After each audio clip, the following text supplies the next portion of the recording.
Hey yo, and welcome back to a new video. Today we're going to be looking at a chess game that I played recently at round 5 of the Austin Chess Tour.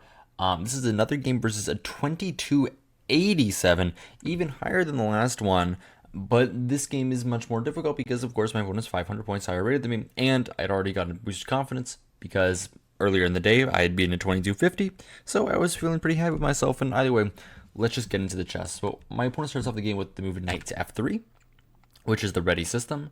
Very, very reasonable move. It's one of the more common moves in the opening, and I decide, okay, I have a couple of setups versus the ready. I don't want to do anything kind of crazy. I want to get into a pretty normal position. I don't want him to change to like a English or whatever because I hate the English. So I just play the move d5 very quickly. My opponent goes d4, and we transpose back after knight f6 into a very, very simple Slav setup. And if you want to know why there's arrows there, that's because I tried to record this already, and my mic wasn't picking anything up. All right. My opponent here after the move c6, this is a Slav defense. It's very, very natural, very, very common. The point is, if he takes, I'm going to be capturing, I'm going to be putting a knight on c6. Sorry, give me a second to fix everything. All right, I think that should be better. Yeah, I'm going to take on c6, on d5, I'm going to put a knight on c6, and black is just going to be doing well. We get into a very symmetrical type of pawn structure, very symmetrical position, and it's very equal. It's very equal here. My opponent, however, plays the move e3, very logical move, very common move, trying to get into a positional game. I play bishop to f5. My opponent goes knight c3, and I play the move pawn to e6, solidifying my center, saying that now if you take, I will be capturing with the e pawn instead, and we get into a classic Carlsbad structure where black is doing pretty well because black has pure control over the e4 square, while white actually kind of needs a couple more moves to get decent control over the e5 square to copy black. However, here my opponent does not go for a line like that, as my opponent's not really that bad at chess. He instead goes to the move queen to b3. Also very, very common in these positions, going after my b7 pawn, putting some pressure on the center. It makes a lot of sense. And here, black can go wrong in a number of ways. For example, I've had some games go after queen to c7 where my opponent is able to get some play on the c file here and try to open stuff up against my queen. I wasn't really having that. I didn't want to get into a position like that. Also, after queen to b3, there's some like sacrificing ideas in some lines. Like for example, if this pawn was back on c7, I could go knight to c6, queen here, and knight to b4 in some lines, and black is actually almost winning in some of those positions. It's very, very interesting, very interesting couple lines. I was really calculating some of that. I was trying to figure out like what I should do here. Like if I can play knight d7, for example, knight d7, queen takes b7, like rook b8 takes, and like go for something like this, like try to put some pressure here. And at the end of the day, it does look like pretty interesting. Like you can't take, because like even knight d5 actually I thought made a lot of sense. I'm coming here, I'm gonna put pressure on the knight, and like life is good. It's just a pawn loss since the knight is pinned to the king. And as you can see, it gets pretty bad very, very quickly. For example, only has to play very, very quickly, move like bishop b2, bishop takes c3, bishop takes c3, and like knight takes c3 takes, and like this is reasonable. But as you can see, like white has some stuff going on here. Black has some stuff going on here, sorry. I play like queen a5 even, castle maybe, and we play it like kind of a banco. Not really a banco, but you know, we have like play here. We've sacrificed 2 pawns, but I don't know, it's so complicated. But I decided not to go for that. I calculated a decent bit of that. It's like, why am I losing 2 pawns? I don't really see anything concrete. We're not going to do anything like that. And I decided, okay, I'm simply going to play the move queen to b6. Very natural move. They only spent like 2 minutes here.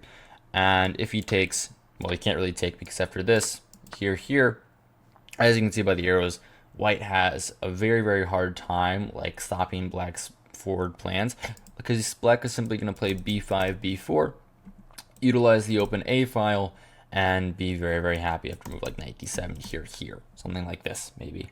And you know, it's just going to be a very pleasant position for black. So of course my opponent can't do that. And he instead thinks for a little bit, and he plays the move knight to h4. Again, very reasonable. Just trying to go after the bishop. And if I was a little bit more lazy, I would simply play bishop g6, knight g6 here, and get into a bit of a worse position, since my opponent has the bishop pair, and it kind of is a bit stronger than the fact that I have the open h-file in this position, because the open h-file for black here isn't really something that's utilized that much. In a bullet game, it's very, very useful, but over the board and like classical, where we have like unlimited time to think and calculate everything, the open h file is not going to be actually that helpful, and only white will be happy in this position. So I decided bishop g6 wasn't correct. I decided I didn't want to go for these silly lines. Also, he doesn't have to take right away. I calculated this move bishop g4, but I realized that this was also a mistake, because h3 here, g4. Again, it looks like he might be overextending, but after bishop g6, even knight g6 immediately, and like here or here, for example, and like knight e4, white is just doing much, much better here. White has a massive advantage. The position is actually very, very hard for black to play, and white's going to play a move like f4, and their king is actually much safer than mine, because my king is kind of getting pinned down by this pawn here. Like, I can't really escape that much, while white is going to be starting an attack with f4, f5 in the future, going to be trying to get something going here. And yeah, I would just be considerably worse. So I don't want to go into that line either. So I decided, okay, if I can't play bishop g4 and bishop g6 doesn't seem right, let's calculate bishop to e4, which seems very natural. And this is the move I actually played in the game. And the point is that he can't take on e4 like he would like to. And not because of knight takes e4, which is very, very natural. Very, very natural move is knight takes e4. And the point is, like, I control these dark squares. Everything is great. Actually, here, after knight takes e4, I take back with the pawn, and this knight is trapped. This knight is basically just trapped. My opponent was going to have to play g3 at some point, and in the meantime, while he does that, he's going to have some problems over here. Like, you can't play bishop g2 because of g5, so you're going to have to waste some time to bring the knight out, while black is going to be very, very happy playing a move like c5 and just destroying white's position. Probably going to win a pawn, at least. So anyway, my opponent doesn't go for that. My opponent realizes a mistake and decides to go back to f3, which is a major concession. And here, the best that he thinks for 10 minutes, by the way, he goes back to f3. And here, what I really should have done, is I should have just played bishop f5 without thinking. Just to repeat the position, because of course my opponent can't repeat. A draw is basically a loss for him here. I think he loses like, I don't even know, like 15, 20 points for a loss, since I'm 500 points lower rated. So he can't do that. And he would have to like figure out something. But I was worried here that my opponent could just do whatever. Like, he can play bishop d2, for example, maybe bishop e2. He's going to cancel here. Maybe he doesn't play bishop e2. Maybe he even goes for g3 and bishop here. Maybe this is like something. I don't know. I couldn't believe this for like a second. I didn't think that this was like a possibility for me, to just like let him be. So like, okay, if I do that, if I like repeat moves, I'm kind of shown as like someone who isn't up for like a fight. Like, I'm kind of like shown as a coward, right? I'm not a coward. Like, I'm gonna try to win this game. I'm gonna try to win this game. So I decided, okay, if I can't repeat moves, what do I do? What do I do here? I can't play bishop f5. What do I do? I can play knight bd7, for example. But I thought after knight to bd7, my opponent might be able to take now. And after de4, I thought maybe this pawn is a liability, so I would have to take back with the knight. And I wasn't sure if I should give it the bishop pair like that. I didn't really like that. So I was like, okay, what else can I do? Bishop g6 I don't like very much because of knight to e5. I'm very glad I actually looked at this properly. And my bishop is in a bit of a pickle. If I repeat moves again to f5, only white has improved the position, since their knight is actually a lot better here, and I don't want to get it over there. Okay, so I can't do that either. So what do I do? What do I do here? I was like, okay, one move that I know what he's going to do, I'm going to play the move pawn to h6. And the point is, my opponent has to take on e4. Because if he doesn't take on e4, then I'm just going to be doing quite well here. Because my bishop is like pressuring here. I'm doing well. By the way, some of you might be wondering why I don't take here. And the point is, it might be okay, but I don't like that my opponent gets center control here, and also the g file is a little bit strong. And I didn't think that this was actually what black really wanted here. Actually, it's very difficult to play here. Like, the engine lines, like, there's like only like a couple okay moves here. there's a lot of stuff that just gives white like a huge advantage. Like for example, if I play a move like, I don't even know, DC for example, this is already getting like pretty bad because I'm giving up the center many lines. This is just already getting into a bit of a problem, so I don't want to get to that either. So I decide here I'm going to play the move h6, and the point is that after knight takes e4, I get control of the dark squares first of all, then I get g5, knight bd7. I might have something like that, maybe bishop g7, h6 makes sense, and if he doesn't do that, I'm going to put my bishop on h7, and then he can't do it anymore, and then black is just better. For example, if white plays something like bishop e2, now I play bishop h7, my knight's going to e4, I'm already doing very, very well. So he can't do that, and he has to take. Knight takes e4, knight takes e4, of course. The computer says d takes e4 is reasonable, but I don't really believe it. So knight takes e4. My opponent now decides to play the move knight back to d2, trying to put pressure on my knight. But I already looked at this, and I decided here I was going to put pressure. I was going to try and maybe get some trades, maybe get an interesting position, and I play the move bishop to b4, going after the knight with some pressure on white's position here. My opponent thinks for a little bit and plays the move queen back to c2. A very reasonable move. Just saying that, okay, now if you trade, my king isn't going to move, and I'm still going to be able to castle, and so I can't really trade right away. It'd be a bit of a mistake. And I simply play the move knight to d7, developing another piece.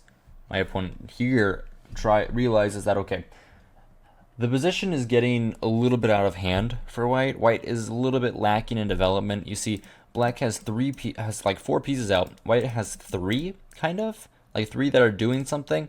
And white isn't very close to castling, so white has to finish their development right now. White has to go after my pieces. White has to play the move bishop to d3, which is like very much has to be the right move. Point is pressuring the knight, and if I kind of allow him to take my knight, then my whole position falls apart. So I can't do that. And I think for a while, I'm like, okay, what I'm going to do, I'm going to play this like a bit of a stonewall position. And I'm going to play the move f5. And the point is, I spent 5 minutes on this move. The point is, okay, now you can't take, obviously, because of fe4, I get the f file, I get this, I get my knight to f6, and life is really good here. You given up a bishop for no reason. Black is already nearly winning, so you can't go for that. And I was like, okay, at the end of the day, I take space over on the side of the board. This is normally not that bad for me, and I block some of his light squared diagonal play in the future. So like, okay, this is a reasonable move, f5. And also, my knight is going to go behind the pawn on f6.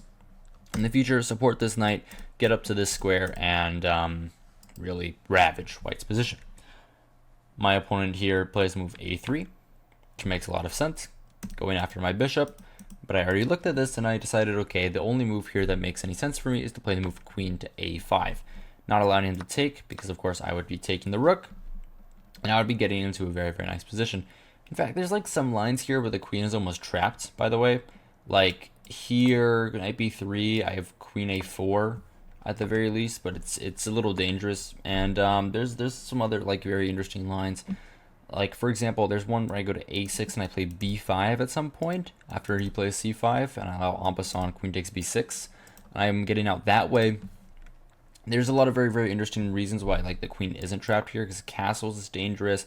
My opponent might go for like something kind of crazy here, but actually my queen is just safe on this square. My queen is just perfectly safe. Like I can just castle, and I'm like actually doing very, very well, which is interesting. It's interesting. It's not something that you normally get where the queen is like just about to be trapped, but you know, it's actually okay. So I was like, okay, you can't take there. I'm sure he was calculating here, like if he takes on b4 and goes for that line, but it never works. It never works, and that's why he plays after I think like 5 minutes of that. He plays the move rook to b1. Makes some sense. He's going after my bishop now. Since there's no more pin, he's starting to take my bishop. Only move that I have to play is bishop takes d2, bishop takes d2, and now knight takes d2. And we get into a position where after queen takes d2, white has a bishop, black has a knight, and we're going to the end game. But I decide no. This is probably the most important place in this game. I think that if I didn't go for this decision, that I played, I didn't take the queen. I didn't take the queen. This is the best move. This is the top engine move by far. This is the top engine move. Queen takes d2 is the move that makes the most sense in the position. King takes d2, and this is just equal. This is a draw. Like, I know this. This is very, very, this is an equal position. But I decided not to go for this line because I realized here that my opponent has a lot of play. Actually, black is kind of on the back foot, I thought, and I didn't really enjoy the position. For example, the only move here for black to like keep like decent play is d takes c4, which is like a very difficult move to play. And I'm just going to the d5 square instead. Maybe I go this way, and I'm doing well technically, but I don't really understand this. And I didn't want to get into these lines. I just didn't want to get into these lines because my opponent has more experience than me. My opponent is 500 points higher than me. That's not like a decently reasonable point difference. That's 500 points. Like, I can't do that. I can't do 500 points. So I'm thinking here, there's no way going to an endgame where my opponent has much more experience because there's no tricks in the endgame. I can't really trick him as easily in the endgame as I can in the middle game. And if I want to win this game, I need to be tricky. I need to be tricky. So what do? I play the move queen back to d8. I know this is an inaccuracy. I know this is the wrong move, but based on the position, based on what I know about my opponent's which is just he's better than me. I can't do that. I can't go into an endgame. So I play queen d8, avoiding it. My opponent here plays the move b4, which is very natural. Going for a plan here, he's trying to play this move b5. This is also what he would be doing in the line where I trade queens. He'd be trying to go after this and make some progress here. I had to simply decide to castle now. Seems very natural. My king is getting out of the center. My rook is getting out of this file. I might have ideas of f4 in the future. Seems like what I need to do. My opponent goes castles as well. Knight to f6 now. Simple move. I'm going to the e4 square in some lines. I'm putting pressure. I might be going to the g4 square and having my queen get up over to the h4 square. Maybe I have some checkmate ideas. Maybe queen g5. If I can draw arrows. Maybe queen g5. Maybe I can do something there. I'm not too sure. Maybe I go knight h5 and I play for f4. Like I said, there's a lot of ideas here because we're like approaching the end game, and it's getting difficult. My opponent here decides, okay, I don't want your knight on e4. I think your knight on e4 is a bit powerful. Oh, by the way, the only move here for black, the move that like actually makes a draw very easily, is not knight f6. It's knight e5, which I didn't see this over the board. And the point is, after takes, d takes c4, the bishop is lost, and after here, queen d3, here, rook here, rook bd1, takes, I play a5.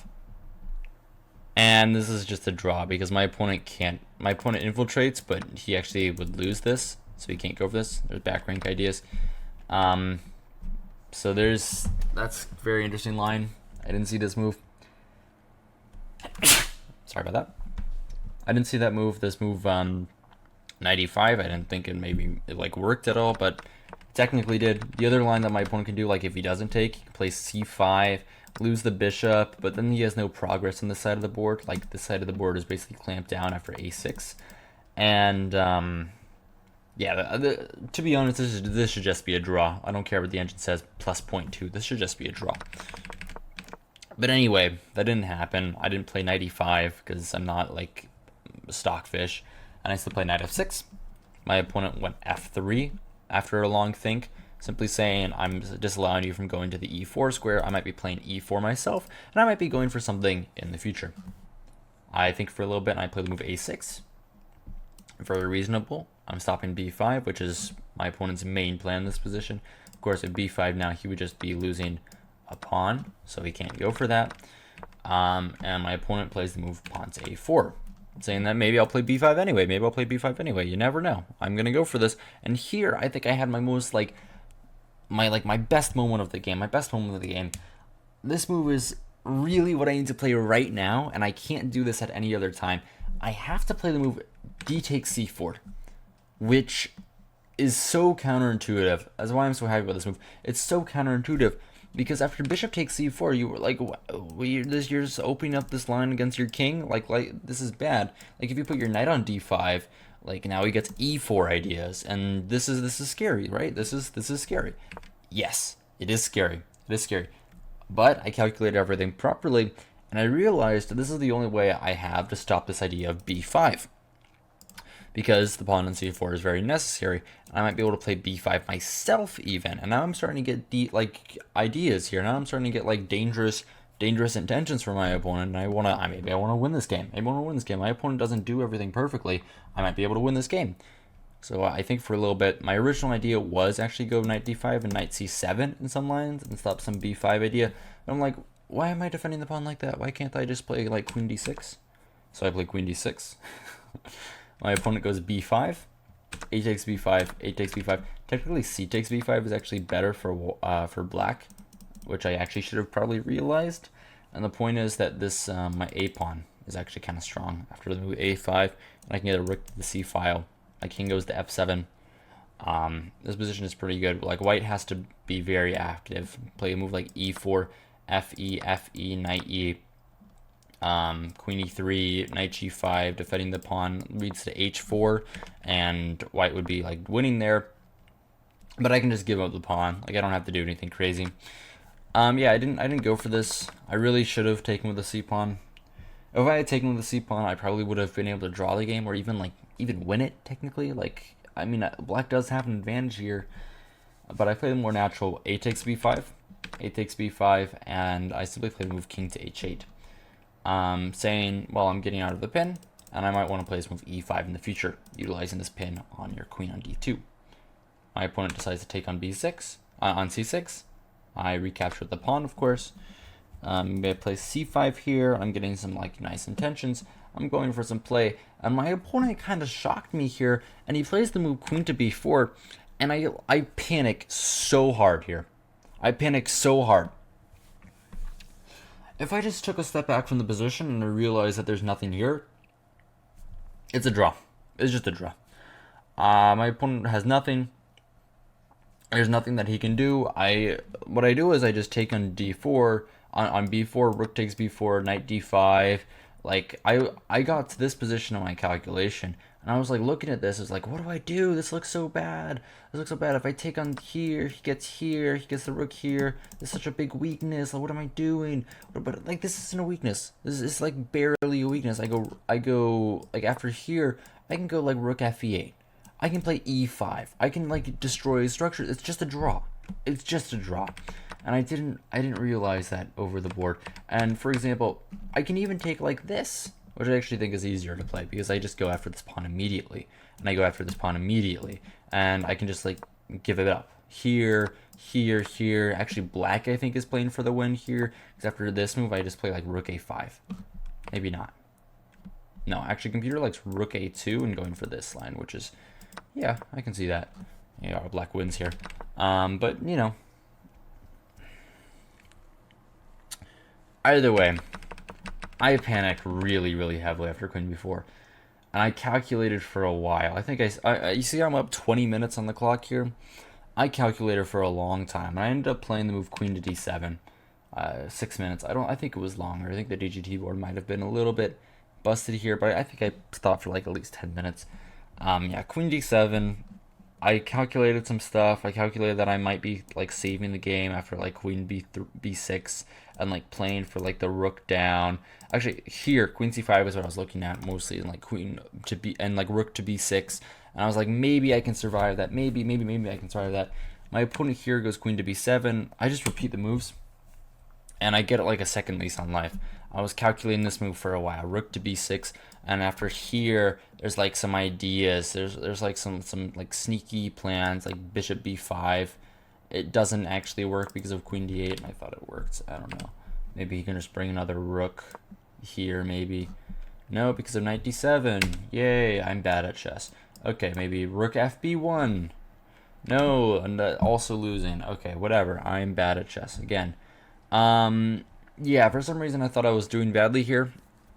I guess I'm not. I guess I'm just fine, but it doesn't really matter. Yeah, and my opponent repeated again. And here is my other chance. I have to take I have to take. If I take, it's just a draw. There's nothing to be doing. There's nothing to be done. My opponent just wasted 6 minutes for nothing. But I play queen d7 again, and now queen to c5, and now he puts the pressure on me. Knight to d5 played. I have to stop rook b6. I'm going after some stuff. I'm expecting this move e4 at some point. Going after me now. It doesn't really work, I thought, because knight c. Takes first. Sorry. Takes, and then knight e3. I thought it was maybe something. Going after the light squared bishop. Like, maybe this is a draw. I can probably draw this. I think this is probably a draw. Sorry, I wouldn't blunder that in an actual game, but you know. Anyway, my opponent goes rook fe1, simply defending the pawn on e3, also attacking the pawn on e3. I play rook f to b8, going after some lines. I don't want to play rook a to b8 because I don't want to give up the a file. I don't like doing that. I want to keep my files to myself. So I go rook f b8, takes, and e4 on the board. Takes, and I can kind of feel that this is kind of the moment that I'm slowly getting outplayed.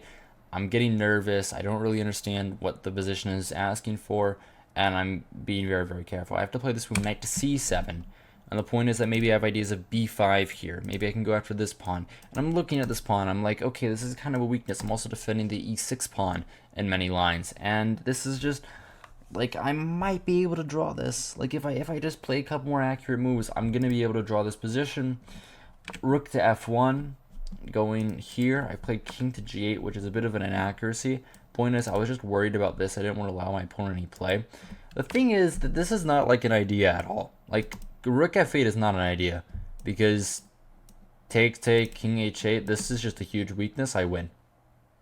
Actually, like, I think black is, like, even better. Like, for example, I don't know, what's a random move? Here.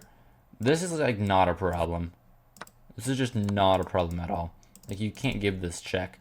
And after queen back to c5, like, I'm gonna probably like play knight d5, knight b5, and I'm playing for like a win here. Like suddenly here, ed5. I guess this is just a draw. I guess I can like just take. No, I can't. What am I talking about? I can play knight a7, and it's just a draw. But I didn't look at that during the game. I wasn't looking at that. Actually, here I might be able to play. No, queen a7 doesn't work. Queen a7 doesn't work because after queen a7, knight a7, he plays d6, and I lose. Okay. Any case, I should have gone for this, but I got worried, so I played king g8. It's fine. It does walk into a pin though, and it gives white a bit more chances. Pawn to h3, trying to save. So no, there's no back rank mate ideas. Like he can't go. Like he can always. He doesn't have to go here. He can go to a2. Which is the point. Very reasonable. I play rook to d8, going after this pawn. My opponent goes rook to d1, moving his rook off the center line, and I decide to play queen d6, and here I offer a draw, because I think I have done it. I think that this is just a draw. I've saved the position properly, and the game is over. That's what I thought. But my opponent still keeps playing. Queen d6, rook d6, king to f2. I'm always looking at these c5 ideas, these e5 ideas at some point. First, I decide to play the move king to f8, so then I can play e5 instead of c5, because I kind of like my c pawn there. My opponent goes king to e3, and I can play e5 now. But for some reason, I was a little worried. I was a little worried here after e5. I was like, e5, my opponent can go with this move d5. And I was looking at this, and after takes, my opponent can take with the pawn, and now he gets this passed pawn. And I was like, why am I allowing him to do this? Why am I giving him a passed pawn? This is a problem. Actually, here, king e7 now, and I just don't allow him to make a passed pawn. I just don't allow him to make a passed pawn. Take, draw. Actually, sorry. What am I talking about? And yeah, this is just like actually even better for black here. Rook d2. Now I can take. And since my king is closer, my king can like easily get into the position because I can play something like, I don't know, rook g6. Actually, rook b6 is better. Getting over here, my king can hide on d6, and this is the point. This is where I want my king to be. But I didn't play e5 there, and after king to e7, nothing else actually matters here, and I'm just going to lose the game. My opponent goes rook b1, very accurate move. I think for a while I played this move c5, trying to like survive the position, and I calculated this line, but I miscalculated here. And after see here, for some reason the only move that I looked at in this position was king to d4. I didn't see this at all. I just didn't see this move. I just didn't see that. I don't know how I didn't see this move. I didn't see it, and now I'm just down a pawn, and I'm losing.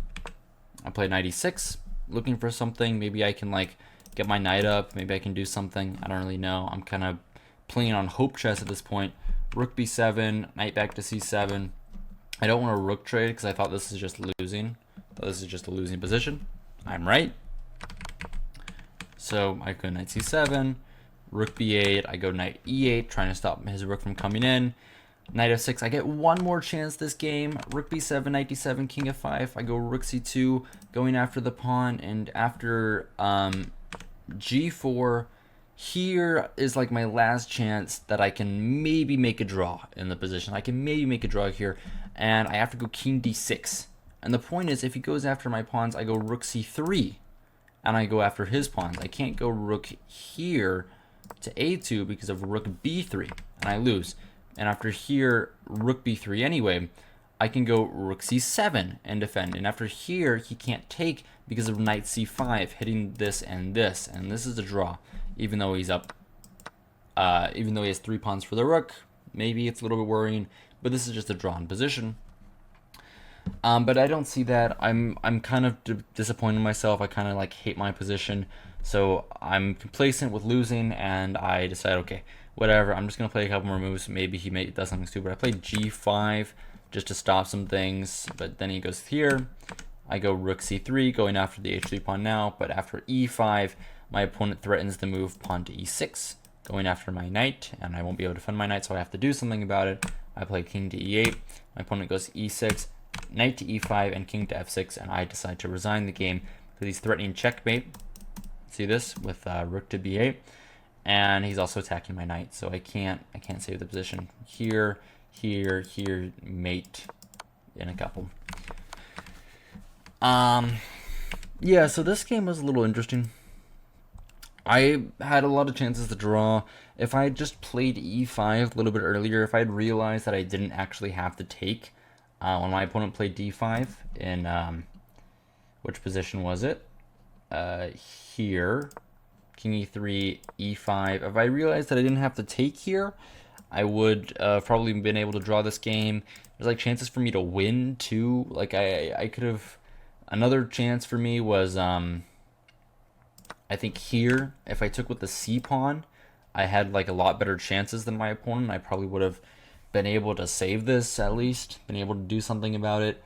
But you know, it happens sometimes, and of course I'm not too sad since I lost to a very, very strong player. It was kind of what was supposed to happen anyway.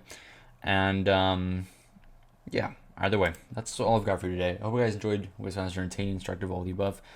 There's gonna be like, I'm probably gonna upload tomorrow because I have a tournament on Saturday, and I don't really want to do anything on Saturday, so maybe watch out for that. Either way, that's all I've got for you today. Hope you guys enjoyed. Hope you found this entertaining, instructive, all the above. If you did, remember to like, subscribe, do all the normal things YouTubers tell you to do, and yeah, that's it. Good evening and good night.